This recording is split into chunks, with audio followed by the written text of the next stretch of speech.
Hello and welcome to smart learning. আজকে আমরা ভারতের অসম বন্টনের কারণ নিয়ে আলোচনা করব। এর আগে আমরা পৃথিবীর অসম জনবন্টনের কারণ দেখেছি, সেখানে ভারতেরও কিছু উদাহরণ ছিল। এখানে স্পেসিফিক্যালি ভারতের বিভিন্ন এলাকা এবং তাদের অসম জনবন্টনের কারণ নিয়ে আলোচনা করতে হবে। তো এটা একই সাথে ইন্ডিয়ান জিওগ্রাফির মধ্যেও আসছে, পপুলেশন জিওগ্রাফির মধ্যেও আসছে। ভারতের বিভিন্ন অঞ্চলে জীবনধারণের উপযোগী প্রাকৃতিক, সামাজিক, অর্থনৈতিক, সাংস্কৃতিক পরিবেশের পার্থক্যের কারণে জনঘনত্বের বিন্যাস অসম প্রকৃতির হয়।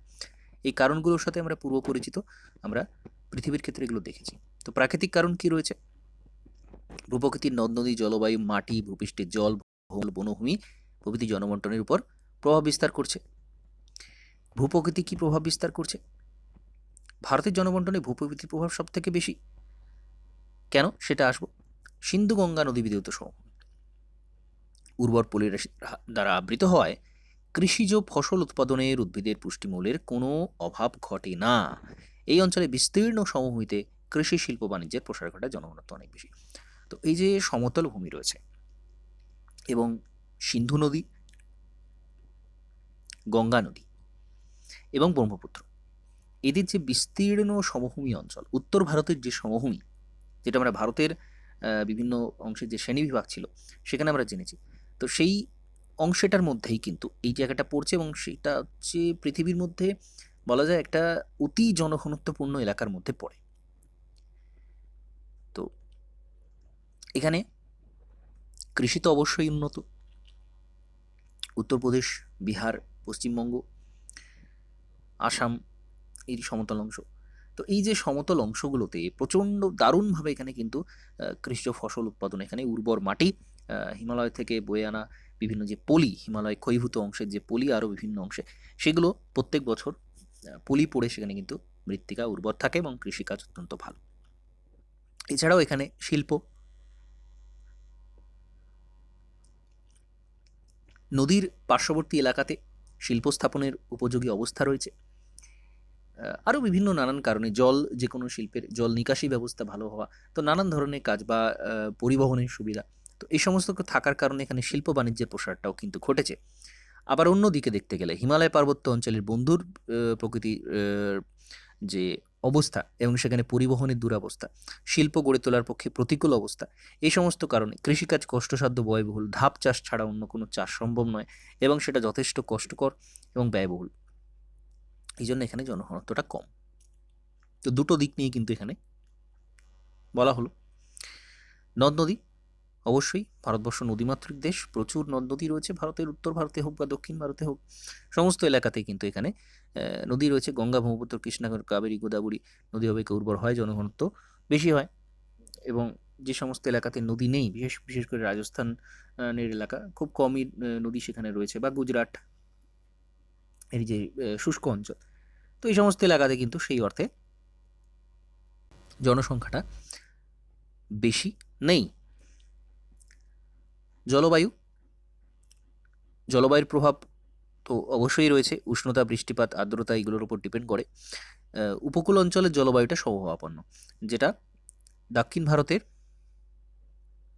একেবারে যে সমস্ত উপকূল অঞ্চল রয়েছে, দক্ষিণ দিক থেকে শুরু করে একেবারে পুরো এই যে উপকূল অঞ্চলটা, এখানে কিন্তু জলবায়ুটা সমভাবাপন্ন, কারণ সমুদ্র থেকে দূরত্ব এর উপর ডিপেন্ড করে কিন্তু সমভাবাপন্ন জলবায়ুর অবস্থাটা।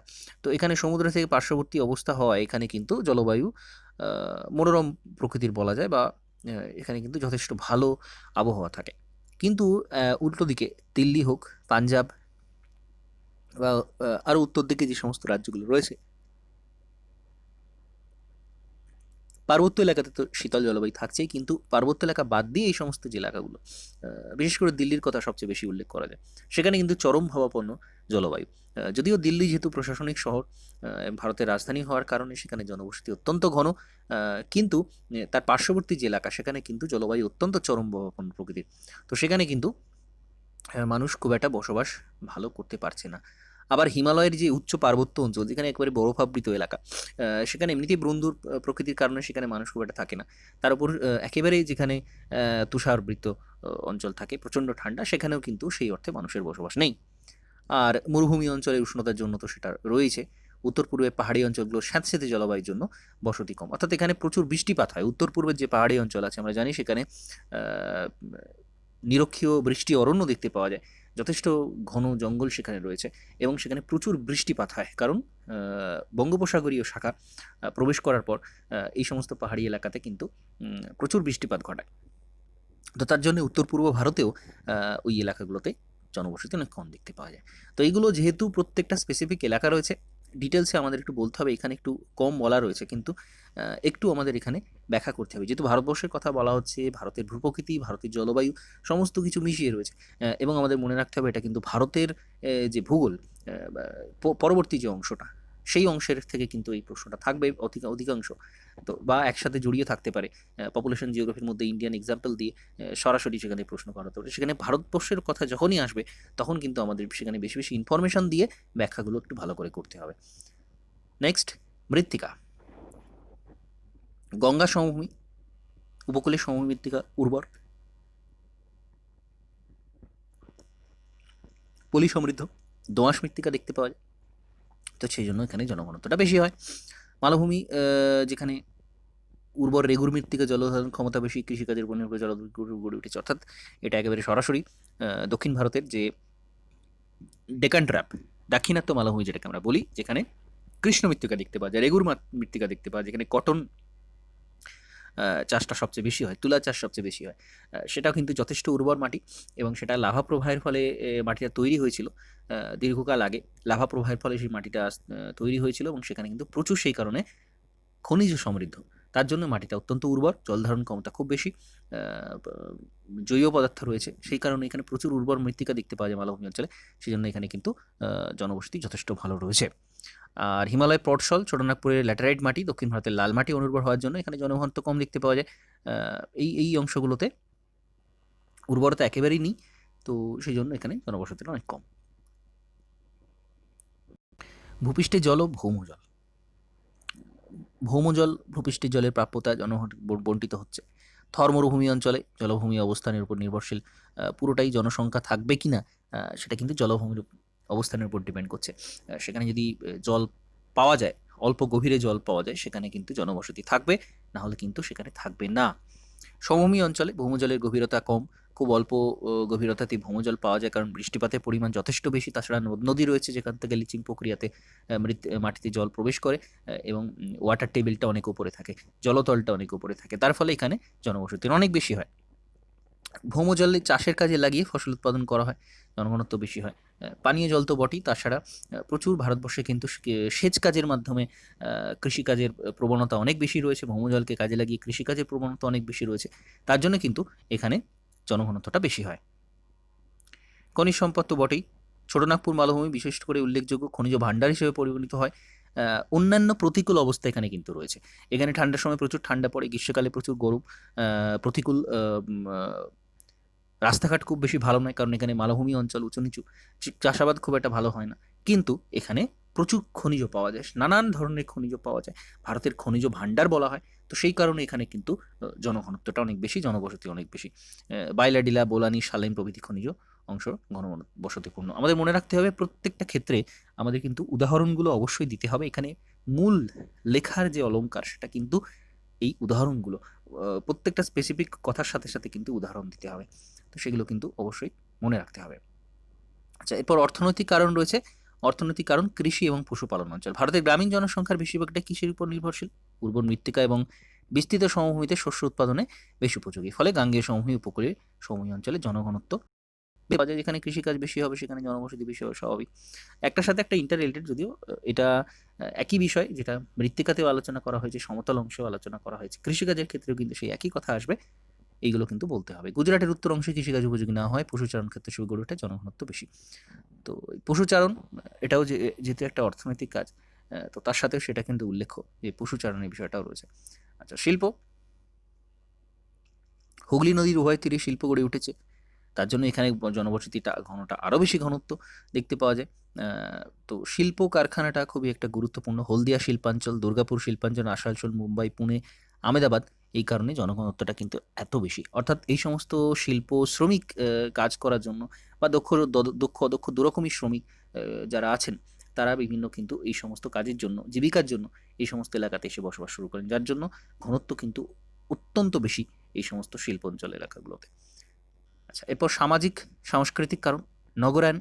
নগরায়ন তো অবশ্যই যেটা ওই জীবিকার টানে হোক বা অন্য বিভিন্ন সুযোগ সুবিধার কারণে নগর, যে নগরগুলো গড়ে ওঠে সেটা প্রশাসনিক কারণে হতে পারে, ধর্মীয় কারণে হতে পারে, নানান কারণে নগর তৈরি হয়। সেই নগরগুলোতে কিন্তু জনঘনত্ব অনেক বেশি হয়। মুম্বাই, দিল্লি, কলকাতা, চেন্নাই, হায়দ্রাবাদ প্রতি নগরের জনঘনত্ব প্রতি বর্গ কিলোমিটার 6,000 জনের বেশি।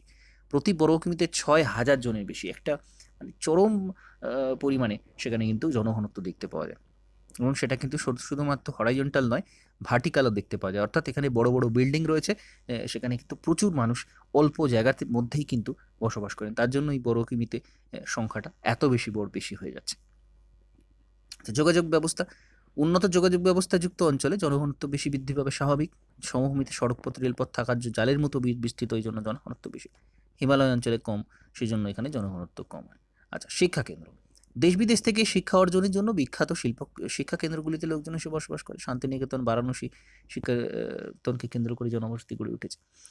তো অবশ্যই শিক্ষা একটা কারণ, যেখানে কিছু একটা সুযোগ সুবিধা থাকতে হবে। মাইগ্রেশনের একটা অন্যতম যেটা কারণ হয়, বড় একটা কিছু সুযোগ সুবিধা যেখানে থাকে, মানুষ কিন্তু সেখানে বসবাসের প্রবণতা বাড়ে, বাইরে থেকে মানুষ সেখানে এসে বসবাস করতে থাকেন। তো এটা অবশ্যই একটা উল্লেখ্য বিষয়। ধর্মীয় স্থান। পুরী, হরিদ্বার, বারাণসী, তিরুপতি, কাশী, মথুরা, প্রচুর ধর্মীয় স্থান ভারতবর্ষের নানান জায়গাতে ছড়িয়ে আছে। সেখানে কিন্তু প্রতিকূল আবহাওয়া, প্রতিকূল অবস্থা হওয়া সত্ত্বেও মানুষের বসবাস কিন্তু সেখানে রয়েছে, জনবসতি সেখানে গড়ে উঠেছে। রাজনৈতিক কারণ অবশ্যই গুরুত্বপূর্ণ, যেটা এর আগেও আমরা ওয়ার্ল্ডের ক্ষেত্রেও যেটা বলেছি যে 1947-এর দেশভাগ, ভারত পাকিস্তান, এবং সেখানে প্রচুর শরণার্থী ভারতবর্ষে এসে কিন্তু বসবাস করছেন। তো এইগুলো কিন্তু অবশ্য উল্লেখ্য বিষয়।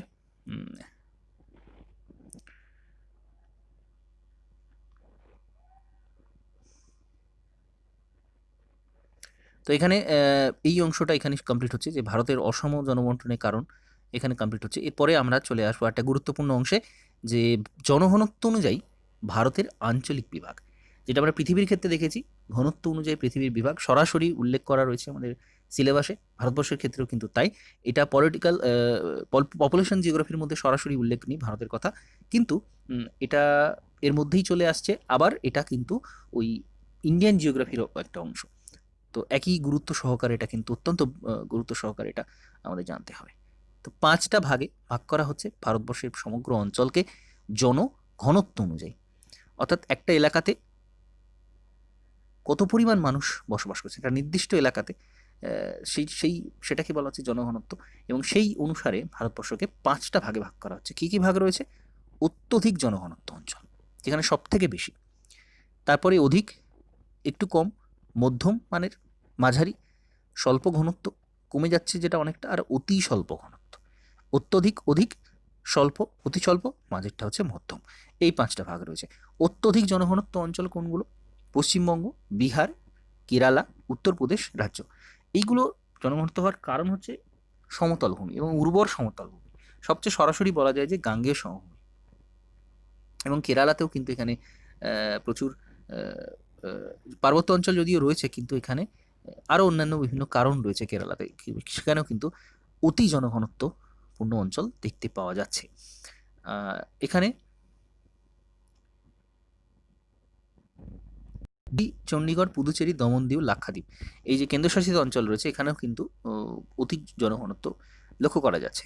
প্রতি বর্গ কিন্তু যেটা হচ্ছে 800 জনের বেশি, প্রচুর মানুষ এখানে বসবাস করছেন। অত্যধিক জনঘনত্বের এখানে কারণ কি? প্রথমত গাঙ্গেয় সমভূমির উর্বর মাটি। পশ্চিমবঙ্গ, গঙ্গা নদীর উভয় তীরে ভারতের প্রাচীনতম গুরুত্বপূর্ণ শিল্পাঞ্চল রয়েছে। শহর, যেগুলো বড় বড় শহর রয়েছে, গঙ্গা নদীর তীরে প্রচুর শহর রয়েছে বড় বড়, সেখানেও প্রচুর মানুষ বসবাস করছেন। এছাড়া বাংলাদেশ থেকে প্রচুর শরণার্থী পশ্চিমবঙ্গে এসে থাকেন। প্রতি বছর একটা সময় প্রায় কয়েক লাখ মানুষ কিন্তু পারাবার করে এবারে চলে আসতেন, একটু এরকম দীর্ঘকাল ধরে চলে এসেছে। তার ফলে কিন্তু পশ্চিমবঙ্গের অধিক জনঘনত্ব দেখতে পাওয়া যায়। কেরলের উপকূলবর্তী পলিমাটি অঞ্চলে উর্বর হওয়ায় কৃষিকাজ উন্নত। কেরালার যে বিভিন্ন নদীগুলো রয়েছে সেখানে কিন্তু কৃষিকাজ উন্নত। পার্বত্য অংশে বাগিচা ফসল উৎপাদন করা হয়, বিভিন্ন মশলা, কিছু পরিমাণ চা, কফি, এই সমস্তগুলো রয়েছে। সমুদ্র থেকে মাছ ধরার সুবিধা রয়েছে, জনঘনত্ব বেশি দেখতে পাওয়া যায়। এছাড়া বন্দরের সুবিধা রয়েছে, বিদেশের সাথে বাণিজ্য করা হয়, অর্থাৎ এখানে অর্থনৈতিক দিক থেকে অত্যন্ত সচ্ছল মানুষ। সেই কারণেও কিন্তু জীবিকার আকর্ষণীয় বিভিন্ন কারণে এখানে কিন্তু জনসংখ্যাটা অত্যন্ত বেশি। আর উত্তরপ্রদেশ, বিহারের ক্ষেত্রেও তাই। পলি সমৃদ্ধ গঙ্গা সমভূমিতে অবস্থিত হওয়ার জন্য কৃষিজ ফসল উৎপন্ন বেশি হয়, জন্মহার বেশি, এই জন্য জনঘনত্ব বেশি। দিল্লি, চণ্ডীগড়, পুদুচেরি কেন্দ্রশাসিত অঞ্চল শাসনতন্ত্র পরিচালনা, শিল্প বাণিজ্যের কারণে শহরে পরিণত হয়েছে, সেই জন্য এখানে জনঘনত্বটা বেশি। তো অধিক জনঘনত্বযুক্ত অঞ্চল যেটা, অত্যধিক যেটা, সেটা কিন্তু এই এলাকাগুলোতে দেখতে পাওয়া যাচ্ছে। এই এলাকা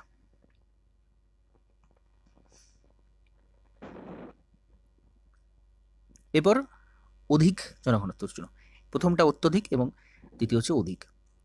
কোন কোন এলাকা? উত্তরপ্রদেশ, পাঞ্জাব, হরিয়ানা, তামিলনাড়ু, দাদরা নগর হাভেলি অধিক জনঘনত্ব অঞ্চলের অন্তর্গত। এর মধ্যে প্রতি বর্গ কিলোমিটারে 400 থেকে 800 জন মানুষ বসবাস করছে।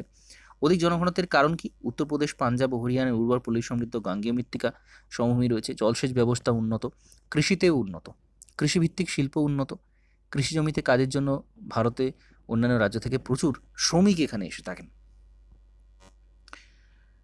তো তামিলনাড়ু কাবেরী অববাহিকা উপকূলবর্তী সমভূমিতে কৃষি উন্নত, খনিজ সম্পদ রয়েছে মালভূমি অঞ্চলে, সেই জন্য এখানে জনঘনত্বটা কিন্তু বেশি। তো প্রথমত পাঞ্জাব, হরিয়ানা, এখানে সেচ কাজের মাধ্যমে কৃষিকাজ অত্যন্ত ভালো হয়, তো জনবসতি এখানে অবশ্যই স্বাভাবিক বেশি হবে। এবং মাঝারি, যেগুলো তামিলনাড়ুর উপর রয়েছে, কেরালার পার্শ্ববর্তী অঞ্চলে রয়েছে, এবং ওই একই কারণে এখানে কিন্তু জনবসতিটা যথেষ্ট বেশি রয়েছে। এরপর হচ্ছে মধ্যম জনঘনত্ব। মধ্যম কোনগুলো? আসাম, ত্রিপুরা, ঝাড়খণ্ড, উড়িষ্যা, অন্ধ্রপ্রদেশ, কর্ণাটক, গোয়া, মহারাষ্ট্র, মধ্যপ্রদেশ, গুজরাট। 201 থেকে 400 জন। মধ্যম হওয়ার কারণ কি? উড়িষ্যা, অন্ধ্রপ্রদেশ, কর্ণাটক রাজ্য সমভূমি মালভূমির সমন্বয়ে গঠিত। সমভূমিতে উন্নত কৃষি দেখতে পাওয়া যায়, মালভূমি অঞ্চলে খনিজ সম্পদ সমৃদ্ধ রয়েছে, এই জন্য এখানে মধ্যমানের জনবসতি দেখতে পাওয়া যাচ্ছে। অর্থাৎ একেবারে গাঙ্গেয় সমভূমির মতো উর্বর নয়, কিন্তু মাঝারি মাপের উর্বর, তার জন্য এখানে জনবসতিটাও কিন্তু মাঝারি মাপের। ঝাড়খণ্ড ভারতের খনিজ ভাণ্ডার হিসেবে রয়েছে, সেজন্য শিল্প উন্নত, তার কারণে এখানে জনবসতিটা দেখতে পাওয়া যায় মোটামুটি।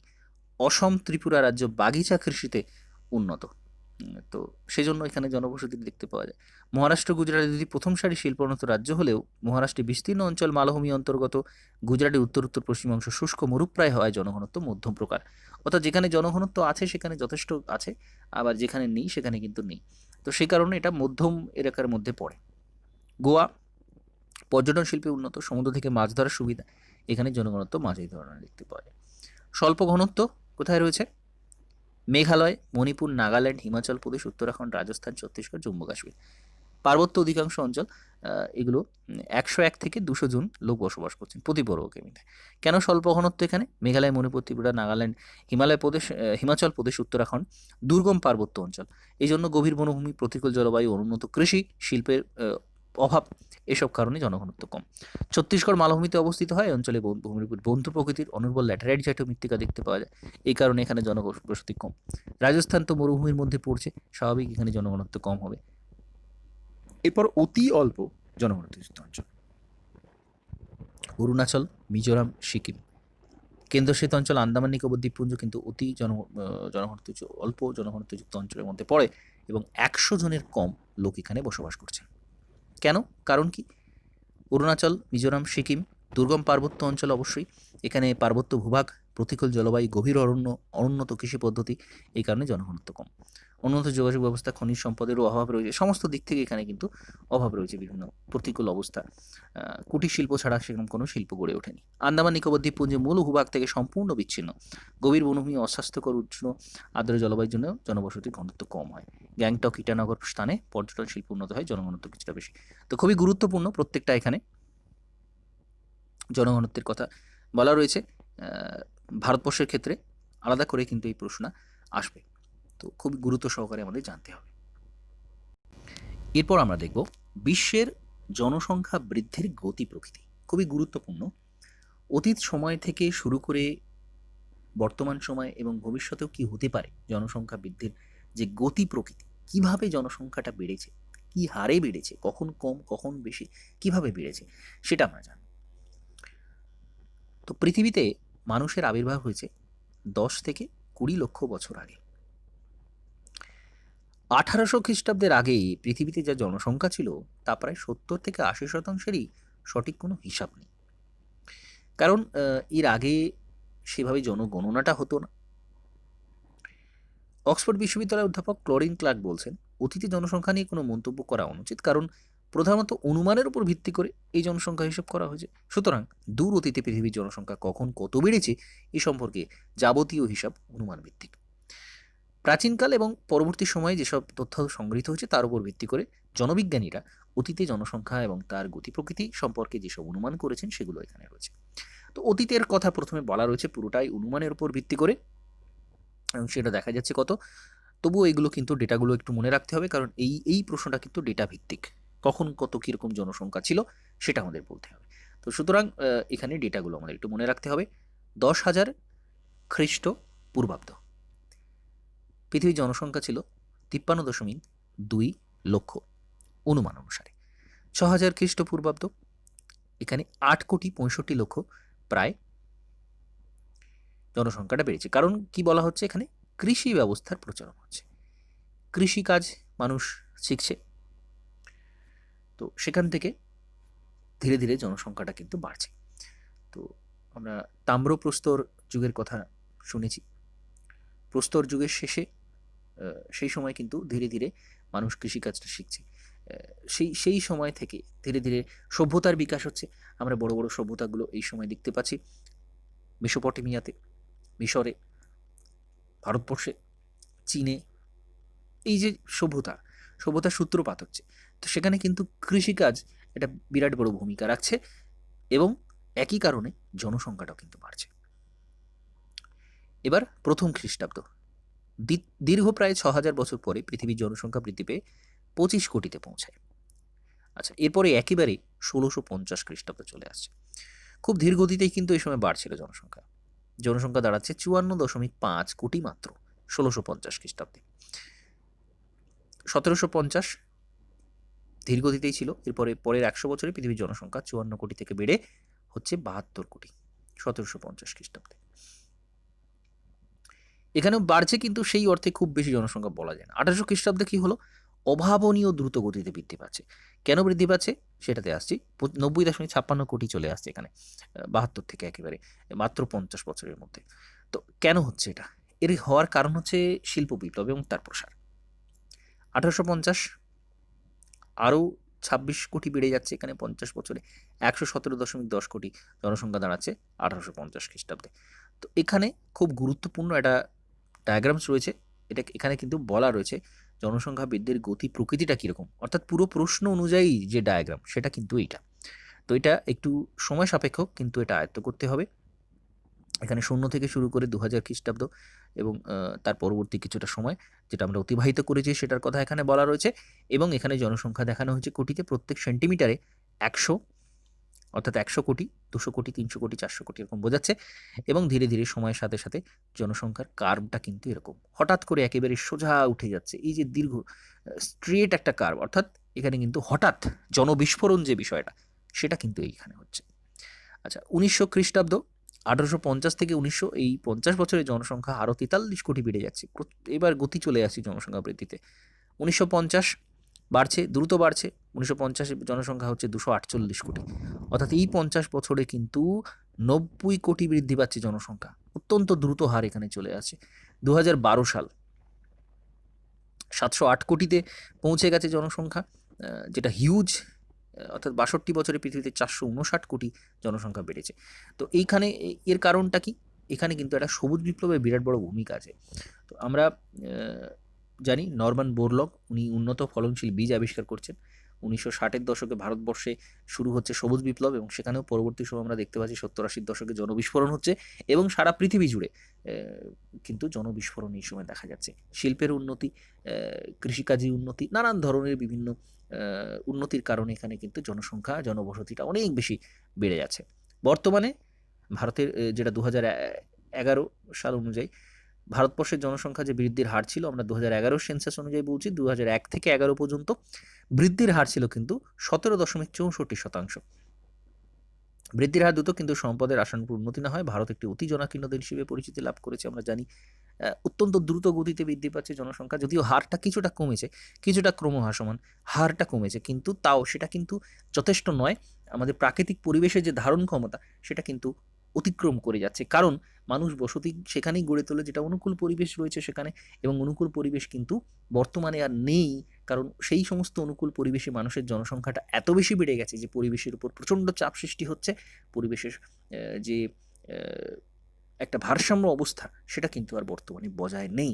তো এই জনসংখ্যা বৃদ্ধির বিভিন্ন নেগেটিভ এফেক্ট রয়েছে, সেগুলো আমরা এখানে আলোচনা করছি না। এখানে আমরা কিন্তু গতি প্রকৃতিটা নিয়ে আলোচনা করছিলাম। তো এটা কিন্তু খুব ছোট একটা প্রশ্ন, কিন্তু খুব গুরুত্বপূর্ণ একটা প্রশ্ন, যে সারা বিশ্বের জনসংখ্যা বৃদ্ধির গতি প্রকৃতিটা কীরকম। এরপর আমরা এখানে কতগুলো কনসেপ্ট নিয়ে আলোচনা করব। মানুষ জমি অনুপাত।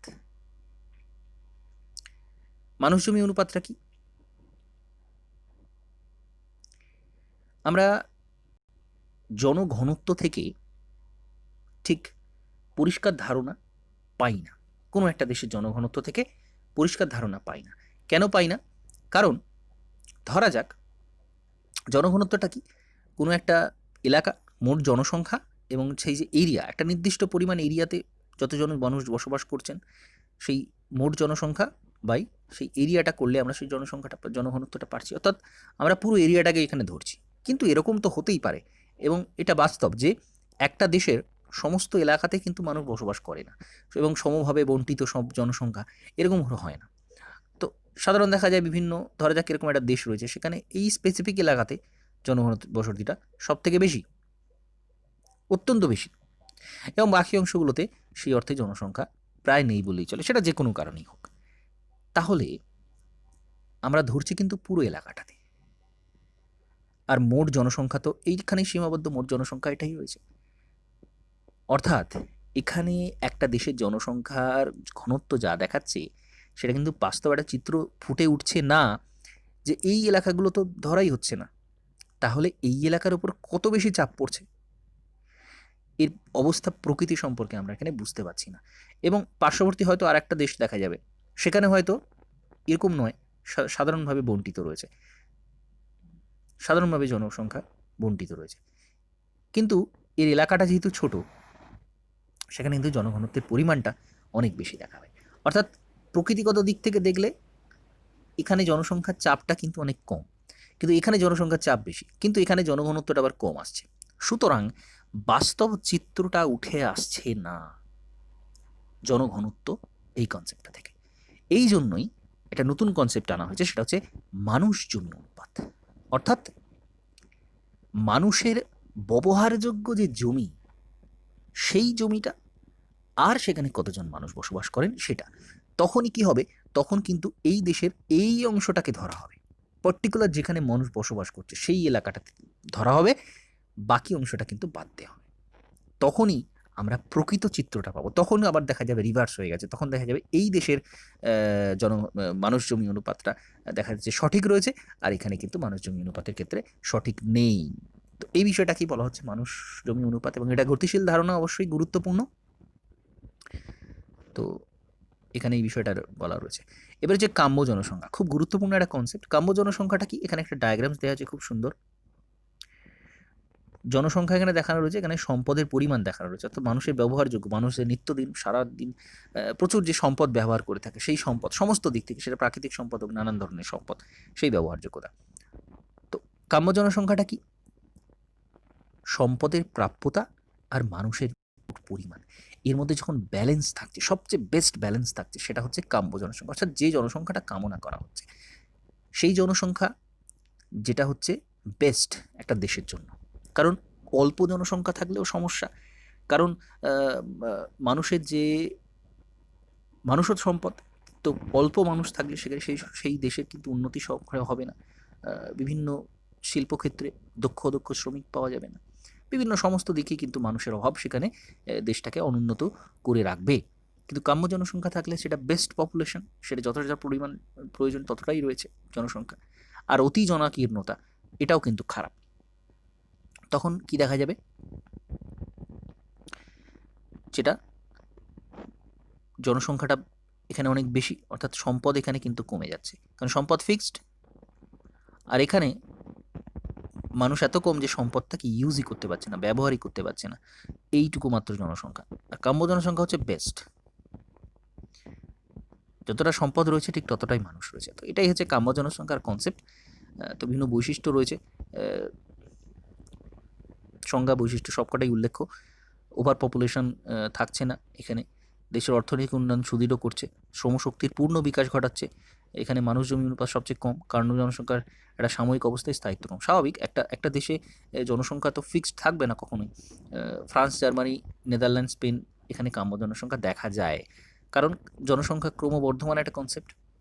কাম্য জনসংখ্যা কখনোই থাকে না, যতটা জনসংখ্যা প্রয়োজন ঠিক ততটাই জনসংখ্যা থাকে না। একটা দেশে ধরা যাক 100 জন জনসংখ্যা কাম্য জনসংখ্যা, কিন্তু সেখানে মানুষ মারা যাচ্ছে এবং জন্মাচ্ছে, তো সেটা সমস্ত মানুষের হাতে নেই।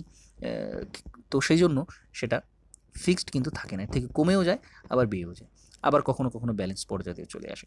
তো সেই জন্য কাম্য জনসংখ্যা কিন্তু ফিক্সড কখনোই থাকে না। জনস্বল্পতা ওই কাম্য জনসংখ্যার পূর্বাবস্থা, যেখানে যতটা মানুষ প্রয়োজন ততটা নেই, সেটা হচ্ছে জনস্বল্পতা। সেখানেও নানা রকম সমস্যা রয়েছে, উৎপাদন ব্যাহত হবে, কৃষিকাজ সেরকম উন্নত হবে না, প্রাকৃতিক সম্পদের তুলনায় জনসংখ্যা কম হবে, উৎপাদন গতি কিন্তু মন্থর হয়। আর অতি জনকীর্ণতা, এটাও খারাপ, প্রচুর মানুষ বসবাস করছে সেখানে, মানুষ জমির উপর বেশি হচ্ছে, ছদ্ম বেকারত্ব সৃষ্টি হবে, মানুষ কাজ পাবে না, জমির উপর চাপ বাড়বে, শিক্ষার সুযোগ কমে যাবে, মাথাপিছু আয় কমবে, দারিদ্র, অপুষ্টি, অশিক্ষা এই সমস্ত কিন্তু ভরে থাকবে, ভারত, চীন, পাকিস্তানের যে পরিস্থিতি। আচ্ছা, জনবিস্ফোরণ, হঠাৎ করে প্রচুর জনসংখ্যা যখন বেড়ে যাচ্ছে সেটাকে বলা হচ্ছে জনবিস্ফোরণ।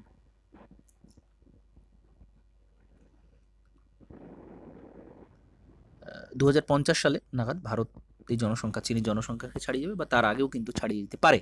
তো এখানে উচ্চ জন্মহার এবং কম মৃত্যুহার, প্রচুর জনসংখ্যা মানুষ জন্মাচ্ছে, সেই অর্থে মানুষ মারা যাচ্ছে না, তাহলে জনকীর্ণতা বেড়ে যাচ্ছে। এছাড়া বাল্যবিবাহ, শরণার্থীর আগমন, বিদেশ থেকে বিভিন্ন শরণার্থীর আগমন, মহামারী নিবারণ, কুসংস্কার, বিজ্ঞান প্রযুক্তিবিদ্যার উন্নতি, এ সমস্ত কারণে কিন্তু জনবিস্ফোরণটা হচ্ছে। মূলত হচ্ছে জনবিস্ফোরণের সংজ্ঞাটা এটা। এবার যে কারণে মানুষ জনসংখ্যাটা বাড়ছে, একটা দেশে যে কারণে জনসংখ্যা বাড়ে এবং সেখানে অশিক্ষা, কুসংস্কার, বিভিন্ন এই সমস্ত বিষয় রয়েছে, পুত্র সন্তান আকাঙ্ক্ষা, এই সমস্ত বিষয় কিন্তু রয়েছে, যার জন্য এখানে জনসংখ্যাটা অনেক বেশি। এবং মহামারী নিবারিত হয়ে গেছে। একটা সময় ছিল যখন প্রচুর পরিমাণে মানুষ, গ্রামের পর গ্রাম কিন্তু একটা মহামারী শুরু হলে শূন্য হয়ে যেত, শেষ হয়ে যেত, তার ফলে প্রচুর জনসংখ্যা কিন্তু একটা ব্যালেন্স অবস্থায় চলে আসছে। কিন্তু বর্তমানে সেই পরিস্থিতি নেই, নিবারিত হয়ে গেছে, তার ফলে মানুষ কিন্তু সেই অর্থে মারা যাচ্ছে না। তো এই সমস্ত নানান কারণ রয়েছে। এবং শরণার্থী আগমন, যেটা খুব গুরুত্বপূর্ণ বিষয়, পাকিস্তান, নেপাল, চীন, বাংলাদেশ থেকে প্রচুর মানুষ ভারতবর্ষে এসে থাকেন। তো এই সমস্ত কারণে কিন্তু জনসংখ্যাটা বেশি। তো ঘুরিয়ে প্রশ্ন আসতে পারে, ভারতবর্ষের জনাকীর্ণ হওয়ার কারণ কি, বা কোনো একটা দেশ জনাকীর্ণ কেন হয়, এই প্রশ্নটার উত্তর কিন্তু আমরা এখান থেকে পেয়ে যাচ্ছি। তো বিভিন্নভাবে প্রশ্ন উত্তর আসতে থাকে, আমাদের কনসেপ্টগুলো কিন্তু ক্লিয়ার রাখতে হবে।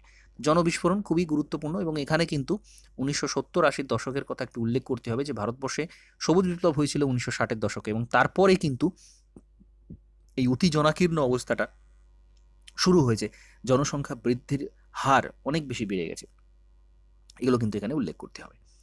আচ্ছা, এরপর যেটা এজ, সেক্স স্ট্রাকচার এবং জনসংখ্যা যে pyramid, population pyramid, age, sex structure খুবই গুরুত্বপূর্ণ, এটা আমরা দেখে নেব।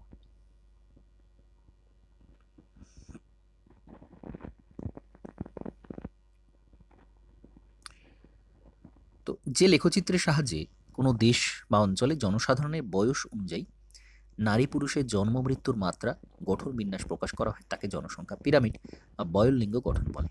এই এজ, সেক্স স্ট্রাকচার, বয়ললিঙ্গ গঠন, এজ, সেক্স স্ট্রাকচার আর পপুলেশন পিরামিড, এটা কিন্তু সেম, কারণ এখানে এজ অনুযায়ী এবং লিঙ্গ অনুযায়ী সাজানো রয়েছে। এটা বারগ্রাফ ছাড়া আর কিছু নয়, কিন্তু ঘুরিয়ে অঙ্কন করা হয়েছে। এটা এক্স অক্ষ, এটা ওয়াই অক্ষ। তো এখানে কি করা হচ্ছে, 0 থেকে 15 বছর পর্যন্ত পুরুষ ডান দিকে, ডান দিকে মহিলা এবং বাম দিকে পুরুষ, এখানে মাপা হচ্ছে কতজন রয়েছে। এবং এখানে 0 থেকে 15 বছর বয়সী পুরুষের সংখ্যা এত, মহিলার সংখ্যা এত। 16 থেকে 35 পুরুষের সংখ্যা এত, মহিলার সংখ্যা এত। তো এখানে স্কেলগুলো করা নেই, কিন্তু এখানে স্কেল করা থাকলে বুঝতে সুবিধা হতো। এখানে সংখ্যাটা বলা রয়েছে তো এইভাবে এই যে উপস্থাপন করা হচ্ছে এটাকে বলা হচ্ছে জনসংখ্যা পিরামিড। আর এখানে যেহেতু এজ আর সেক্সের ব্যাপারটা দেখানো হচ্ছে সেহেতু এটাকে এজ সেক্স স্ট্রাকচার বলা হচ্ছে। কী কী বৈশিষ্ট্য রয়েছে জনসংখ্যা পিরামিডে?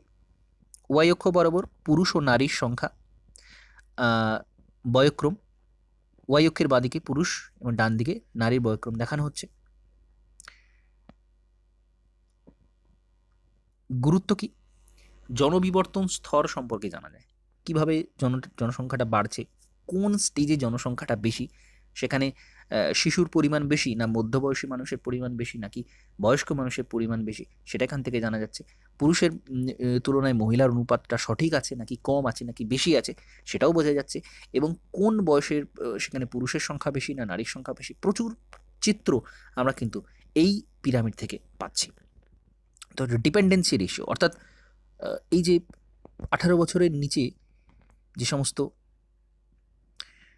পুরুষ মহিলা এবং 60 বছরের উপরে যে সমস্ত পুরুষ মহিলা রয়েছেন এদেরকে বলা হচ্ছে ডিপেন্ডেন্ট পপুলেশন। ডিপেন্ডেন্সি রেশিও অর্থাৎ যাদের উপর ডিপেন্ড করে আছে তাদের সংখ্যা আর ডিপেন্ডেন্টদের সংখ্যা, এই যে অনুপাত, সেই ডিপেন্ডেন্সি রেশিও কতটা এখান থেকে বোঝা যাচ্ছে। কোনো দেশ অঞ্চলের অর্থনৈতিক পরিস্থিতি সম্পর্কে জানা যাচ্ছে, জন্মহার, মৃত্যুহার, জনসংখ্যা বৃদ্ধি হার সম্পর্কে জানা যাচ্ছে। বয়ললিঙ্গ পিরামিড আঁকা বোঝা কিন্তু অনেক বেশি সহজসাধ্য।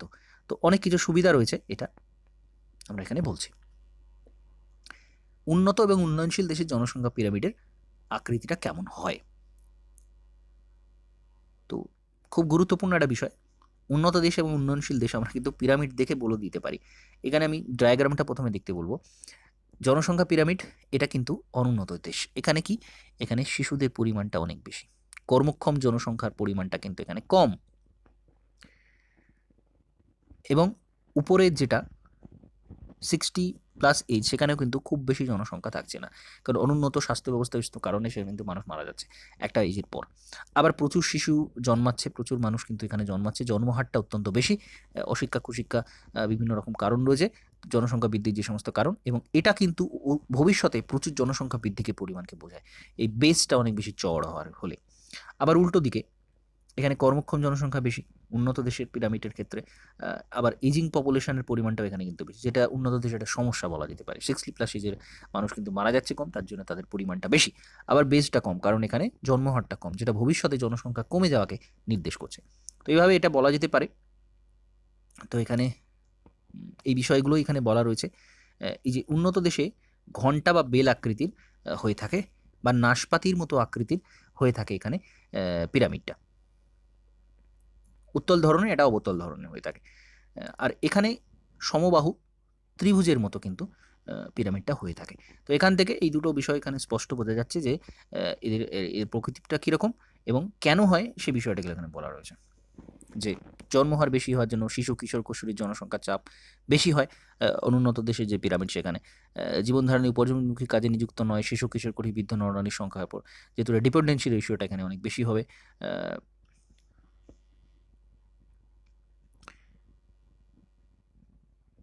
মাথাপিছু উৎপাদন এই সমস্ত কম হবে এখানে, কারণ সেখানে শিশু জনসংখ্যা বেশি, ডিপেন্ডেন্সি রেশিও যতই বেশি হবে তাহলে এখানে সেই পরিমাণটা মাথাপিছু উৎপাদনটা কিন্তু অনেক বেশি কমে যাবে। ত্রিভুজের মতো আকৃতির হয়, এবং উন্নত দেশে ঘণ্টা বেল আকৃতি এবং নাশপাতির মতো আকৃতি থেকে কিন্তু প্রশ্ন হতে পারে। তো সরাসরি এখানে বলতে হবে এই বিষয়গুলো কেমন হয়। তো অত্যন্ত গুরুত্বপূর্ণ একটা প্রশ্ন, বিভিন্ন প্রশ্ন নিয়ে উত্তর নিয়ে এখানে আলোচনা করলাম। পপুলেশন জিওগ্রাফির অত্যন্ত গুরুত্বপূর্ণ এবং সরাসরি যে সমস্ত প্রশ্ন আসে সেগুলো এখানে আলোচনা করলাম। পরবর্তী সময়ে আরও বিভিন্ন মাইগ্রেশন থেকে বা অন্যান্য বিভিন্ন যে প্রশ্ন উত্তর আলোচনা হয় সেগুলো আমি কন্টিনিউ করব। পরবর্তী সময়তেও আমরা পপুলেশন জিওগ্রাফিটা কিন্তু বেশ কয়েকটা প্রশ্ন আবারও জানবো। মাইগ্রেশন থেকে বিভিন্ন থিওরি রয়েছে, আরও বিভিন্ন অংশগুলো আমরা জানবো। তো এই অংশটা এখানে শেষ করছি। নমস্কার, ধন্যবাদ।